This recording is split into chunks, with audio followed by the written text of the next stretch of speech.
Hi everyone, welcome to the channel. My name is Elene and today I'm going to be talking about WordPress. WordPress is a content management system that allows you to create your own website without any coding knowledge. It is one of the most popular CMS in the world and it is used by millions of people every single day to create their own websites, from blogs to online stores. WordPress is a powerful tool that is used to create a variety of websites. It is so easy to use and to customize, and it has a large community of users and developers who can help you with any problems you may encounter. Here are some of the benefits of using WordPress. It is really easy to use even for beginners. It is customizable, so you can create a website that looks and feels the way you want to. It has a large community of users and developers that may help you to solve the problems you may encounter. It is very secure, and actually it has regular security updates to protect your web from any hackers. It is scalable, so you can actually add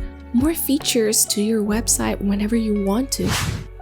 So in conclusion, I want to say that if you're looking for an easy-to-use, powerful tool, CMS to create your own website, WordPress is actually a great option. As I said before, it has a large community of people and users and developers that may help you with any problems you may encounter. So if you're interested in learning more about WordPress, you can actually visit the WordPress website. They have actually a lot of tutorials available, so you can learn actually how to use this powerful tool. Thank you so much for watching and stay until the end of this video. If you like this content, you may subscribe to this channel. See you in the next one. Bye!